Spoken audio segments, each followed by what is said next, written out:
Budget Girl here. Welcome to my kitchen. Do you know what time it is? It's sushi time, and we are going to make cheap, delicious sushi from the Dollar Tree, Aldi, just your regular grocery store. You don't have to go out and spend $50 on a sushi night.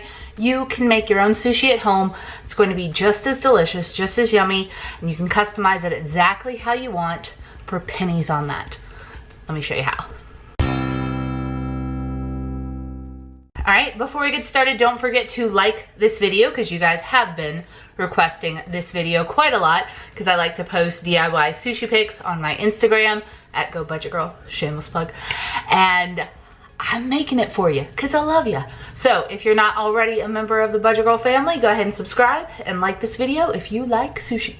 All right, now the first tip I have for you is to never buy expensive sushi rice, i.e. this container.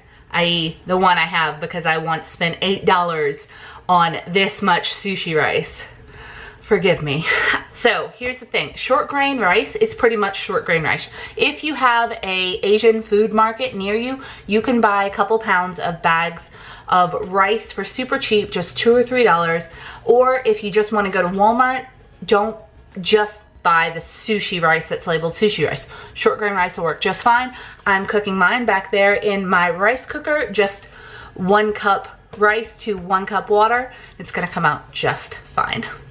I still have the bottle because I just refill this and it reminds me when I was down.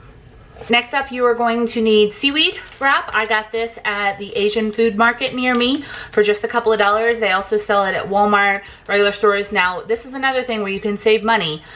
There's going to be an expensive area of your HEB, and then they're also gonna have a cheaper area for seaweed. Look around, make sure that you are not paying $5 for 10 sheets of seaweed. That's nuts. You can definitely do better. You can also order it online. And pretty much any seaweed is seaweed. When you go to the Asian food market, there's going to be some that's $3, and there's going to be some that's $15 for the same package. This is fine. Next, you're gonna wanna gather your favorite sushi ingredients. For me, I love shrimp tempura rolls and crab. Spicy crab, regular crab, all crabs. So what I actually do is my favorite shrimp tempura actually comes from the Dollar Tree. That's right, they have this popcorn shrimp and butterfly shrimp for just $1, and it's actually really good. $1 for 3 ounces. This will make a couple of sushi rolls. If you don't have a Dollar Tree that carries cold food or carries this, at Aldi, this is $3. It is a jumbo butterfly shrimp set. I don't have time to batter my own shrimp, so I do this. Either way, it's cheap. While I'm at Aldi, I also pick up some imitation crab meat. I prefer the leg style because it shreds up really well if you're gonna do like a spicy crab, but the chunk style is also just fine. And this is $2.50-ish. Super cheap. Avocados were on sale for 39 cents this week, and this cucumber was only 36 cents. You can also grab carrots and other veggies that you want to put into your sushi rolls, but these are pretty much my standbys. While you're at your dollar store, if you see these pork and vegetable pot stickers, absolutely grab them. You get about 10 in here for just $1, and they're amazing. I haven't been able to find better pot stickers at triple the price anywhere else. Also, the Jennifer's Garden spring rolls are also really good. So feel free to give yourself a Japanese/Chinese food feast. I like to top my sushi or include spicy mayo in my sushi, which I make with just some mayo and sriracha. Mixed together as strong as you want it. And finally, this is one of my favorite things. I didn't use this when I was first making sushi, and it's fine without it. But if you're gonna do this at home a lot, pick up some unagi sauce. This is that really good sauce that they kind of drizzle over the top. It's the dark sauce, and you can usually find it at an Asian food market. Go ahead and prep your space. Take out your vegetables, your cutting board, and if you have a sushi mat, cover it in saran wrap in order to keep it clean. Take your vegetables and slice them up nice and neat. These will go in and on top of your rolls. Shred your imitation crab up. This will be for just regular crab filling for on top, and later for your spicy crab roll where you're going to add in mayo.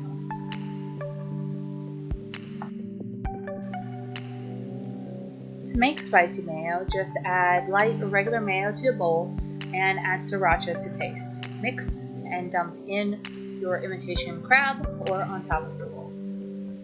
To add sushi rice to your seaweed, you can either wet your hand and spread it with your fingers, or I prefer to use a small spatula. Spread it generously over one side of the seaweed, leaving a small lip, and then if to make an inside-out roll, flip it over and press it down onto your saran wrap covered mat.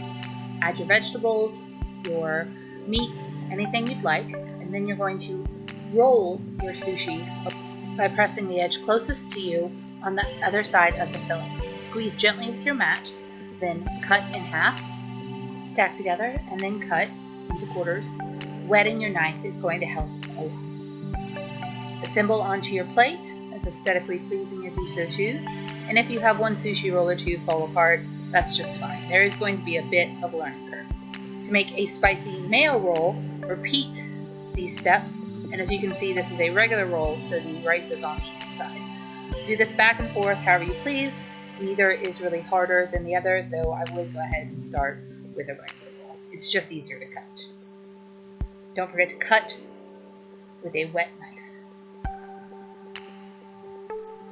Most important part of making sushi at home is to have fun with it. I like to mix up every combination I think possible. Sometimes I add cream cheese, sometimes I add crab. I do anything that I can think of and anything that looks good. And often it turns out amazing. Don't be afraid to experiment, and don't be afraid to mess up a little like I just did. As you can see, some of the rice wasn't quite even, so I just added it on after and then squinched the roll together. This is actually the first time I've done an avocado topped roll, and next time what I'll do is put just a piece of saran wrap over top while I'm cutting it to make it just a little bit easier. But as you can see, it still turned out pretty good. And while it may not be quite as aesthetically pleasing as the ones that you get in a restaurant, it is delicious. Don't be afraid to put your condiments inside. Sometimes I like to spread just a little bit of spicy mayo. I've also used flaming hot Cheetos that have been crushed before in and on top of rolls. It's delicious. If you have problems getting your roll to seal, like I'm about to, just wet the end with just a little bit of water. I've made sushi probably a couple dozen times by now, and I promise you every single time that you make it, it is more fun, more inventive, and you get just a little bit better at it.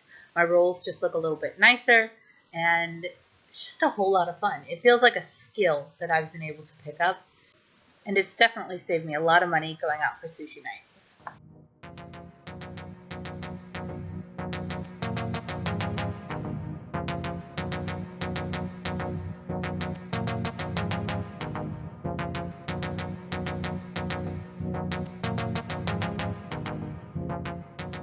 Amazing roll. Can I eat it now? Mm-hmm. I'm gonna dip in the sauce. You know me, I'm always on the sauce. Inappropriate. Oh. Do you like it? It's really, really good. Maybe I'm thinking of a spider roll, because you wanted one with avocado. I love spider rolls too, but this is so good. Alright, try another one. I'll try another one.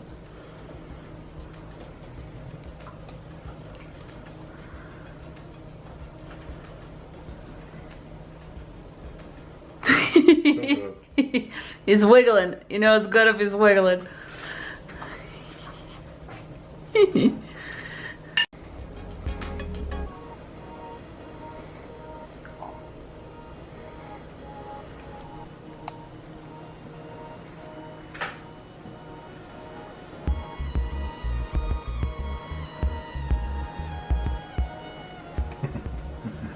Are you satisfied? Yes, I am. Was it my best sushi ever? It was.